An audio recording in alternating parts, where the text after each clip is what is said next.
ছেলের ধারালো অস্ত্রের আঘাতে পিতা রক্তাক্ত। ঘটনা রামছড়া কালীটিলা এলাকায়।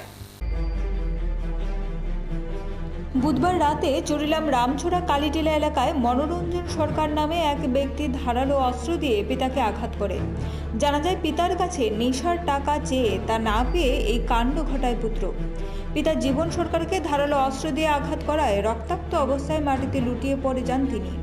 ঘটনার খবর পেয়ে রাতে ঘটনাস্থলে ছুটে আসেন এসডিপিও দুলাল চন্দ্র দাস সহ বিশাল পুলিশ বাহিনী। আমাদের কাছে একটু আগে ইনফরমেশন আসে যে রামছড়া কালীটিলাতে একটা লোক সিরিয়াস ইনজুর্ড, মানে ছেলে বাবারে হত্যা করতে বলেছে ইনফরমেশন আসে। তো যথারীতি আমরা প্রশাসনের ইনফর্ম করে স্পটে আসি। এসে দেখতে পাই যে সিরিয়াস ইনজুর্ড, মাথার মধ্যে দা দিয়ে কূপ দেওয়া হয়েছে, সিরিয়াস ইনজুর্ড আছে। অফিসে আমরা তড়িঘড়ি করেছে হসপিটাল পাঠানো। কি নাম তেনের?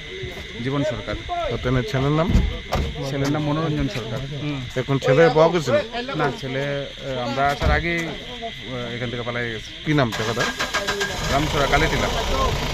পরবর্তী সময়ে পুলিশ জীবন সরকারকে উদ্ধার করে মহকুমা হাসপাতালে নিয়ে যায়। হাসপাতালে চিকিৎসাধীন অবস্থায় আহত জীবন সরকার বলেন, নেশাগ্রস্ত হবার জন্যই ঘটে এই দুর্ঘটনা। প্রায় সময়ই নেশার টাকা চেয়ে না পেলে এই ধরনের কাণ্ড ঘটায় বলে অভিযোগ জানান তিনি। কি লেগা মাছে আমরা ছিলাম রে?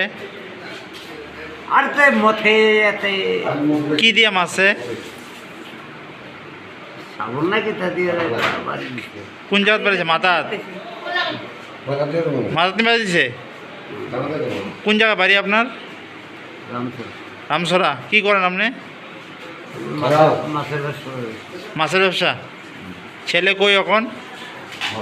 অঙ্কই আছে কিন্তু করেন কি নাম ছেলের? ছেলের নাম কিতা? মনোরঞ্জন সরকার। বয়স কত এর?